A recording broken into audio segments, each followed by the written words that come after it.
Hi, kindergarten. Today we're going to start a brand new unit. We learned all about the senses. We learned about the sense of sight, the sense of touch, the sense of smell, the sense of taste, and the sense of hearing. Now we're starting a new unit. This unit is all about stories. So we have to start with our vocabulary before we get started. Our first vocabulary word is acorn.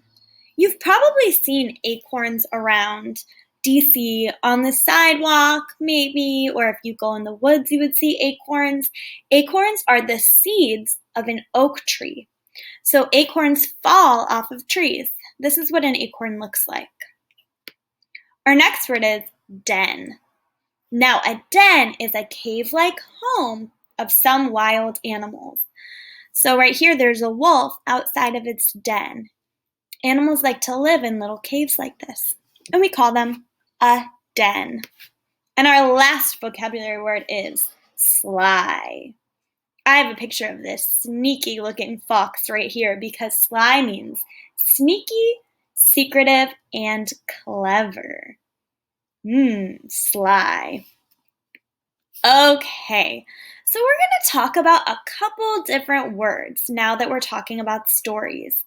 As you can see right here, that's a picture of the library that we have on our class site. Over the next few days, you're going to be hearing a lot of different stories. None of the ones that we've already read over here, but some of them you might have heard before from someone else, and some of them might be completely new. We have all sorts of different stories to read, which we're really excited about. Remember, every single book always has an author, and that means the person who wrote the book. An illustrator, that's someone who drew the pictures. And we're going to be focusing on fiction stories. Fiction stories are stories that are created by someone's imagination. That means that they're made up. They're not real and they didn't really happen. So if you're reading a book that's fiction, the author made it up and wrote that story. Now we have a few other words to talk about. Yep, you knew it. Character. The character in a story is who the story is about. Characters can be people or they can be animals. Most of the characters in the stories we're going to read are animals that can talk. So there might be different stories that you've already heard that have main characters. Like this right here is Harry Potter. He's the main character in the Harry Potter books and movies. But there are so many others. Spider-Man is the main character in Spider-Man comics and books and movies. Or if you're watching Frozen, Anna and Elsa are the main characters in that movie. So there are so many different main characters you already know about. But our characters are just who our story is about. The next thing we need to talk about is the plot. Now, the plot of a story is what happens in the beginning, what happens in the middle, and what happens at the end of a story. And a plot is going to include all of the major events of a story. So if there's a problem, that's in the plot. If there is something sneaky that happens in the story, that's going to be part of the plot. So we're really going to be paying attention to what happens in the beginning, the middle, and the end of our stories. All right, and the last thing we need to talk about before we get going is the setting. The setting is where and when the story takes place. So for example, if we were going to tell a story about a day in the life of a kindergartner, the setting would probably be school, right? It would be school during the school day. Okay, today we're going to listen to a story called Chicken Little, in which the main character, Chicken Little, makes a silly mistake and becomes really scared. Listen carefully to the story to find out what silly mistake Chicken Little makes and why it makes her scared. Remember, this story is fiction, so it's made up and it can't really happen. Okay, let's get going. One fine morning, Chicken Little went out to the woods.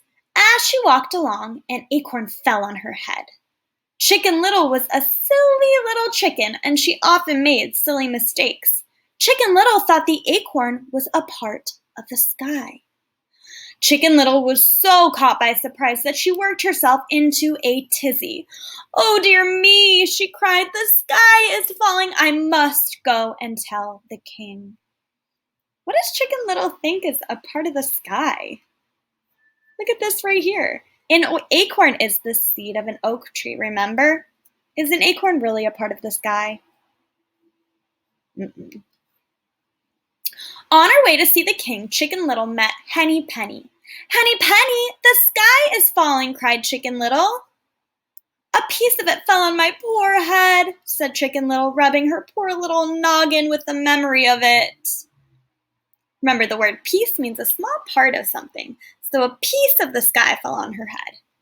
"Then let's go and tell the king," said Henny Penny, who now felt quite worried as well. Is the sky really falling? Why does Henny Penny think the sky is falling? So Henny Penny and Chicken Little ran along until they met Goosey Lucy. "Goosey Lucy, the sky is falling," cried Henny Penny. "How do you know?" asked Goosey Lucy. "A piece of it fell on my poor head," said Chicken Little. Goosey Lucy looked at Henny Penny, who nodded in agreement. "Then let us go and tell the king," said Goosey Lucy, who could not help but believe her friends. So Goosey Lucy, Henny Penny, and Chicken Little hurried along until they met Ducky Lucky. "Ducky Lucky, the sky is falling," cried Goosey Lucy. "How do you know?" asked Ducky Lucky. "A piece of it fell on my poor head," said Chicken Little. Henny Penny and Goosey Lucy stood nodding their heads, wide-eyed, next to Chicken Little. Ducky Lucky looked at her three friends and became worried because they were so worried.